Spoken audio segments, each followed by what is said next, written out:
అలాంటి వాడు ఉన్నాడా? ఉంటే ఎక్కడున్నాడు? నీకు తెలిస్తే చెప్పు ప్రియంవద. ఉన్నాడు, చల్లపల్లి జైల్లో.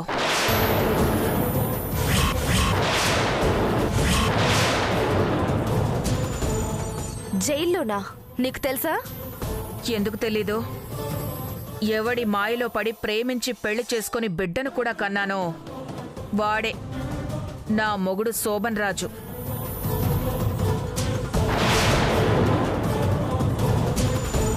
నీ భర్త జైల్లో ఉన్నాడా? ఎందుకు? ఫ్లాష్ బ్యాక్ తీరిగ్గా చెప్పుకుందాం శశికళ. ధరణి మీద పగ తీర్చుకోవాలనుకుంటే అది ఒక్క నా మొగుడు వల్లే అవుతుంది. చాప కింద నీరులా దూరి సునామీలా చుట్టేస్తాడు. కానీ ఎలా? జైల్లో ఉన్నాడు కదా. నువ్వు తలుచుకుంటే బయటికి రావడం ఎంతసేపు?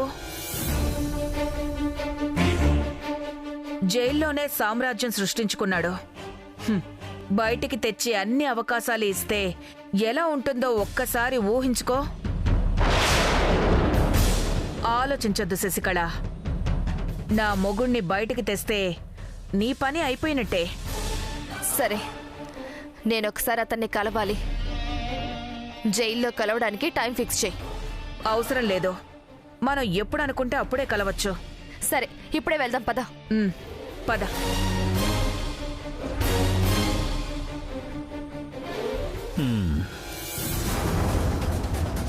బయటకొచ్చి ఎంత ఎరగదీస్తాడో తెలియదు గాని ఈ ప్రియంవద శశికళను అడ్డం పెట్టుకుని మొగుడిని బయటికి తీసుకురావాలని చూస్తోందని మాత్రం అర్థమవుతుంది.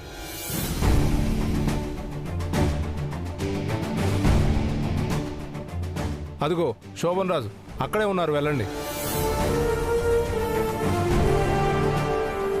మిట్ట మధ్యాహ్నం కూడా ధ్యానం చేస్తున్నాడు. మీ ఆయనకి భక్తి ఎక్కువ? అంత లేదు మేడం. రిపబ్లిక్ డే రోజు సత్ప్రవర్తన కలిగిన ఖైదీల్ని బయటికి పంపిస్తారు కదా, ఆ లిస్టులో ఉండాలని కొంచెం ఓవర్ యాక్షన్ చేస్తున్నాడు. శోభన్ రాజుకి ఇలాంటి శాఖలు చాలా ఉన్నాయి, పిలుస్తాను, ఉండండి.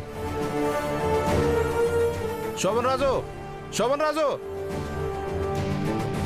ఎవరు? నీ ఆవిడ వచ్చింది శోభన్ రాజు, వెళ్ళండి అమ్మా. హలో పెళ్ళామా,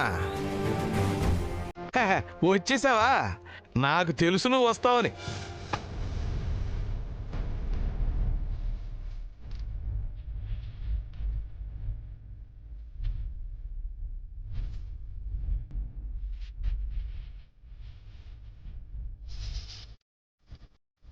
ఈవిడెవరు?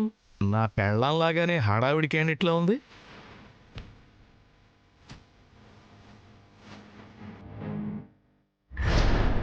ఇదిగో శోభన్ రాజు, ఎవరో ఒక అందమైన అమ్మాయి నీకోసం వచ్చింది. నా కోసం అందమైన అమ్మాయి ఇచ్చిందంటగా. ఎక్కడ వెళ్ళిపోయారు? అవునా? ఓయ్ ఓయ్ శోభన్ రాజు, ఓ శోభన్ రాజు, జైల్లో నీ ఇష్టం, జైల్లో ఆడితే నాకు కష్టం. శోభన్ రాజు ఈవిడ.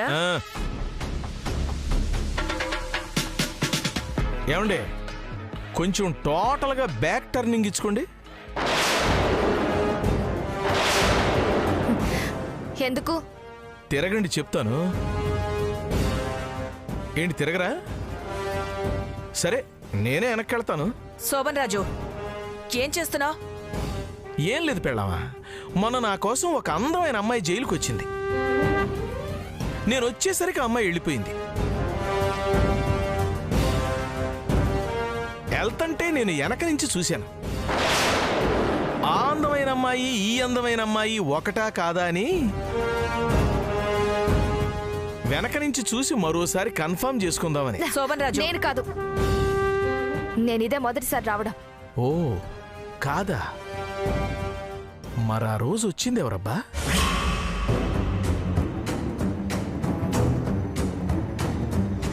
మీ భర్త జైలుకి వెళ్ళినా మిమ్మల్ని కన్న బిడ్డలా చూసుకుంటున్నారు అత్తయ్య మామయ్యలు. అదే అదే ఉంటుంది శశికళ.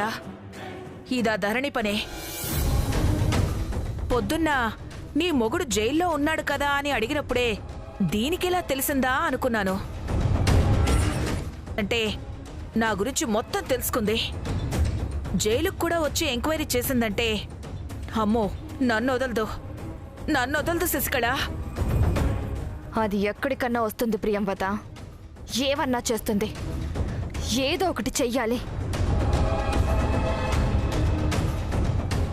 మంచి కంచు విగ్రహాలాంటి మిమ్మల్ని ఇంతలా భయపెడుతోందంటే తప్పకుండా తెలుసుకోవాల్సిందే.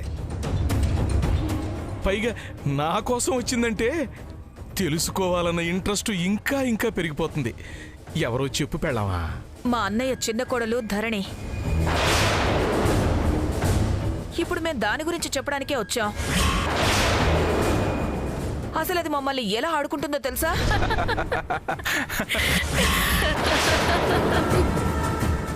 Humpty Dumpty sat on a wall. Cecilia is a very big fool.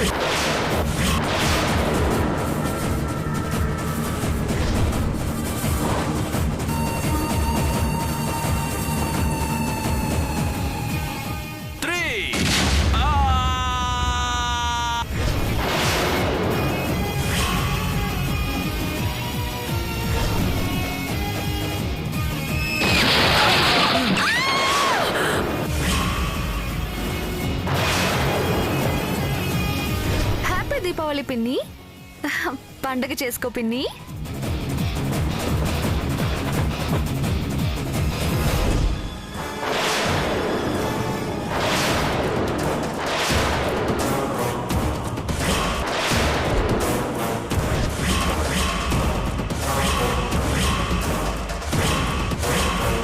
నేనే ధరణి. మమ్మల్ని ముప్పతిప్పలు పెట్టించి 3 చెరువుల నీళ్లు తాగించింది. శబాష్! ఆడదంటే అలా ఉండాలి.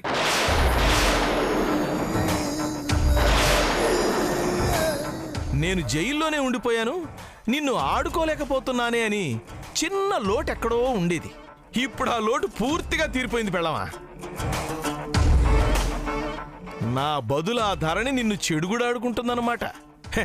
నీకు ఇలాగే కావాలి.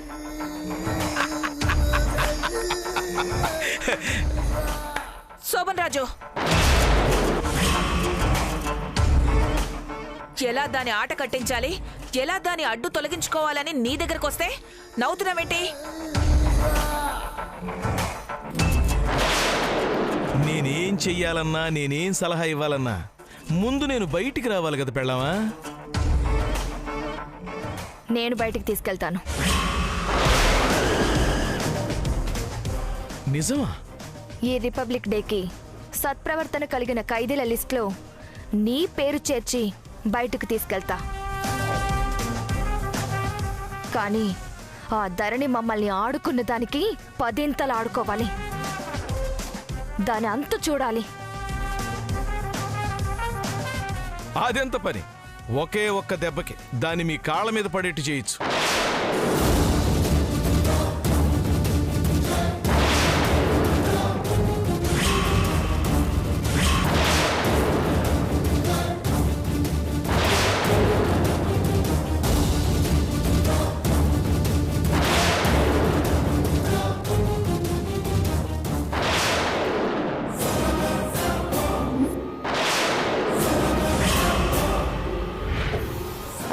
ఆపేసావే, చాలా ఇంట్రెస్టింగ్ గా ఉంది. తర్వాత ప్రస్తుతానికి ఇంతే. మొత్తం తెలుసుకుని అంతా మీరే చేసుకుని నన్ను లోపల వదిలేస్తే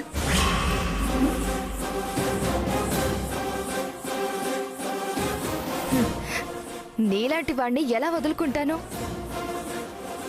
జైల్లో ఖైదీగా ఉండి పోలీసుల్ని మాయ చేస్తున్నప్పుడే నువ్వెంత మాయగాడివో అర్థమైంది. ములాఖాత్లో 10 నిమిషాలు మాట్లాడే ఛాన్స్ దొరకడమే కష్టం. అలాంటిది లోపలికి పిలిచి ఇంతసేపు మాట్లాడిస్తున్నావంటే నీ సత్తా ఏంటో తెలిసింది. అన్నిటికీ మించి నీ భార్య చెప్పినట్టు వాయుపుత్ర మీద నీకున్న కోపం, పగ నాకు బాగా నచ్చాయి. నిన్ను బయటికి తీసుకురావడం గురించి నేను చూసుకుంటా. ఇదే మాయా బయట చేయడానికి రెడీగా ఉండు. నేను ఎప్పటి నుంచో రెడీగా ఉన్నాను, కానీ ఇదిగో నా పెళ్ళం తీసుకెళ్తే కదా.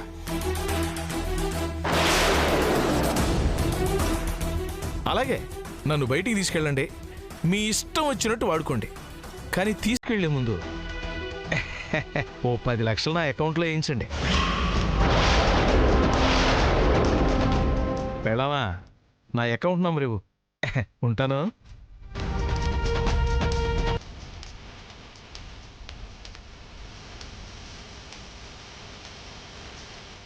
ఇలాంటోడిని ఇన్నాళ్ళు లోపలెందుకు కూడా నిచ్చావు ప్రియంవద? ఇలాంటోడు అవసరానికి వాడుకోవడానికి బాగానే ఉంటాడు. మొగుడైతేనే 30 తిప్పలు పెడతాడు. పద.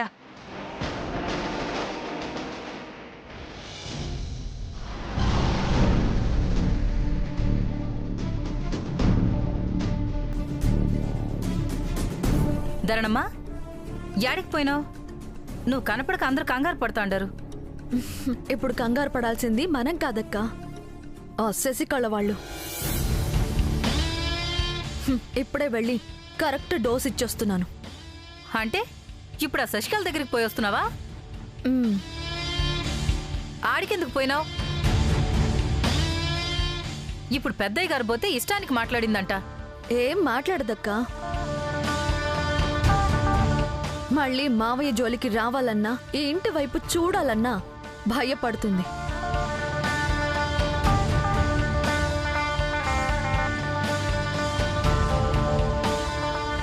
ఇప్పుడు నువ్వు విషానికి విరుగుడని చెప్పి ఒక సీసా మందు తాగావే,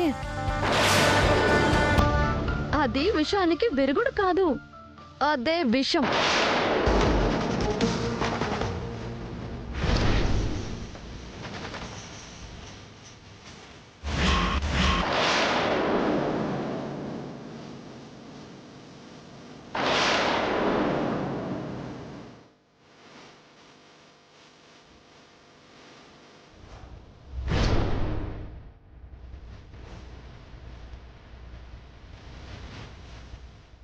మా మావేకున్నంత మంచితనం, సహనం, ఓపిక నాకు లేవు. నా కుటుంబం జోలికి ఎవరైనా వస్తే తోలు తీసేస్తాను. లేకపోతే మా ఇంటికొచ్చి మావయ్య గారి ప్రాణాలే తీయాలని చూస్తుందా? అందుకే దాని ప్రాణాలు పోయే పరిస్థితి తెచ్చి మళ్ళీ మావయ్య గురించి ఆలోచించాలన్నా గుండెల్లో వణుకు పుట్టేలా చేశాను. శబాష్ ధరణమ్మా, అద్దరగొట్టినవు పో.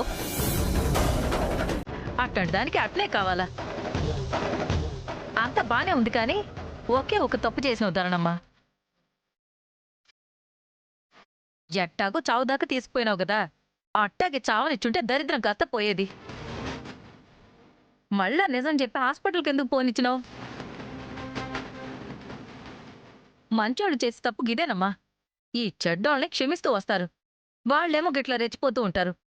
నువ్వు కూడా గదే తప్పు చేసినావు. లేదక్కా, ప్రాణాలు తీయడం అనేది ఆ ప్రాణం విలువ తెలియని అలాంటి రాక్షసులు చేసే పని. మనలాంటి వాళ్ళని చేయలేమక్కా. మావయ్య గారు ప్రాణాల మీదకి రాగానే అందరం ఎలా విలవిలలాడిపోయామో చూసావు కదా. అది ప్రాణాలకున్న విలువ. నిజమే కాని ఎన్నాళ్ళని వాళ్ళ గురించి ఇట్లా భరించేది?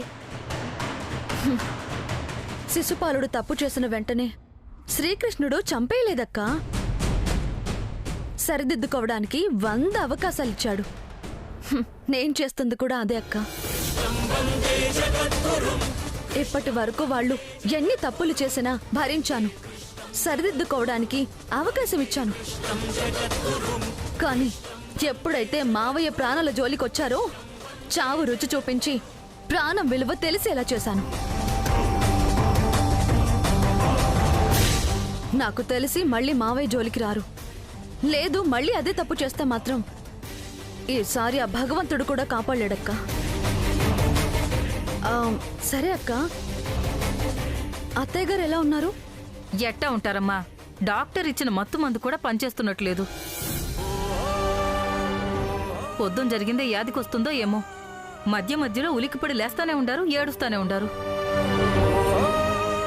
మీ అత్తయ్య బాధను చూస్తేనే వాళ్ళ మీద కచ్చి పుట్టుకొస్తుందమ్మా. ఏమన్నా చెయ్యాలనిపిస్తుంది. ఇక వాళ్ళ గురించి వదిలే అక్క, అత్తయ్య గురించి ఆలోచించాలి. అమ్మవారి కుంకుమ తీసుకొచ్చాను, నుదుటిన పెట్టి కొంచెం ధైర్యం చెప్తే భయం పోతుంది. నువ్వు వెళ్ళి కుంకుమని తీసుకురా. అలాగే దండమ్మా.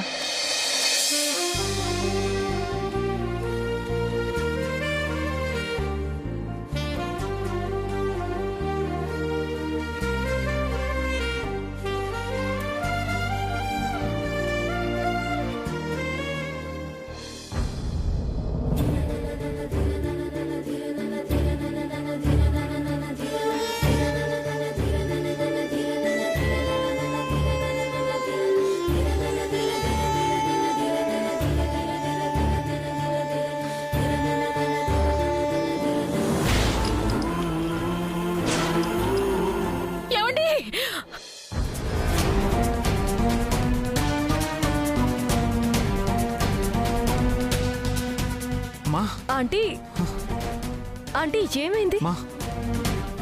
మీ మావయ్య గారు ఎక్కడున్నారమ్మా?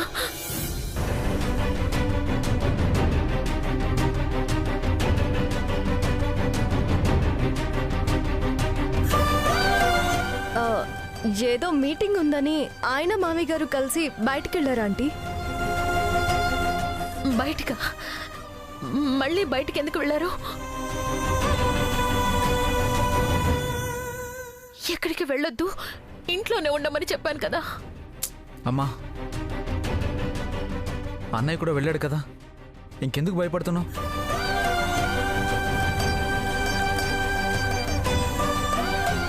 అవును వదినా, విక్రమ్ కూడా వెళ్ళాడు కదా, ఇంకా ఎందుకు భయం? పరిస్థితులు బాగాలేనప్పుడు ఎవరైనా ఎందుకు వెళ్ళడం? శశికళ దగ్గరకు వెళ్ళి మాట్లాడితే సమస్య పరిష్కారం అయిపోతుంది అన్నారు. ఏమైంది? ఏమైనా మారిందా?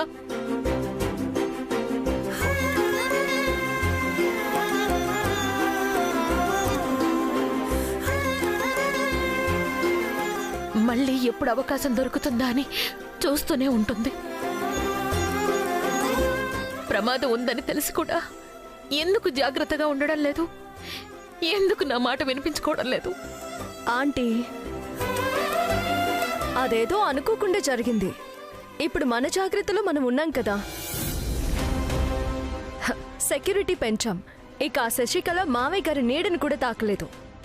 మీరింకేమీ ఆలోచించకుండా ప్రశాంతంగా విశ్రాంతి తీసుకోండి ఆంటీ. ఇంత జరిగాక ఇంకా ప్రశాంతత ఎక్కడి నుంచి వస్తుందమ్మా? అసలు ఈ శశికళ మన మీద ఎందుకింత కక్ష కట్టిందో, దాని బెడద ఎప్పుడు పోతుందో.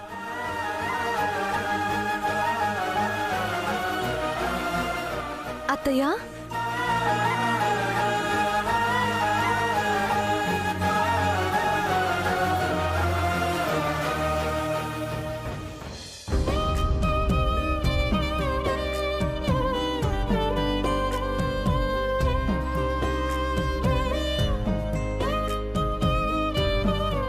ఎక్కడికి వెళ్ళావమ్మా? ఇప్పటికే మీ మావయ్య గారికి ఇలా జరిగిందని కంగారు పడుతుంటే ఇంతలో నువ్వెక్కడికి వెళ్ళిపోయావు? గుడికెళ్ళాను అత్తయ్య. ప్రియమద పిన్నికి చెప్పే వెళ్ళానే.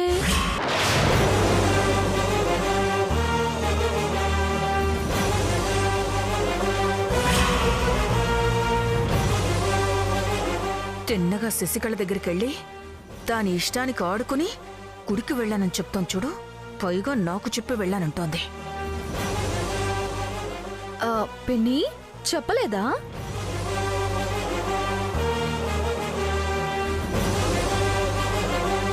ఆహా, చెప్పింది. కానీ అన్నయ్యకి ఇలా జరిగింది కదా, ఈ కంగారులో మర్చిపోయాను.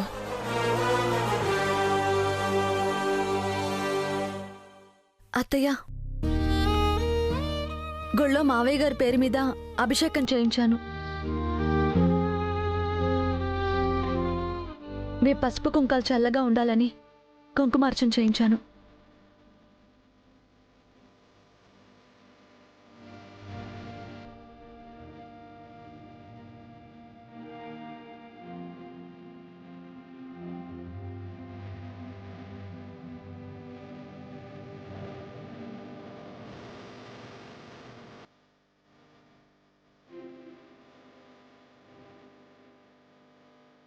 ఇక నుంచి ఏ దుష్ట శక్తి మన ఇంటి వైపు కన్నెత్తి చూడదు సరికదా?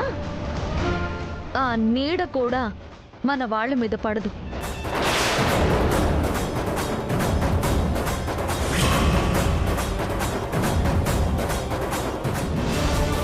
ఇదేంటి మాటి మాటికి నా వైపు చూస్తోంది? కొంపదీసి శశికళకి నాకు సంబంధం ఉందని నన్ను ఇరికించేది కదా. ఈరోజు మీ మావయ్య గారి ప్రాణాలు కాపాడి నా పసుపు కుంకాలు కాపాడావు. అవి నిలబడాలని పూజ చేసొస్తున్నావు. ఇంతసేపు ఉన్న భయం, బెదురు నీ చేత్తో కుంకుమ పెట్టగానే పోయాయమ్మా. ఇప్పుడు గుండెల్లో ధైర్యంగా ఉందమ్మా.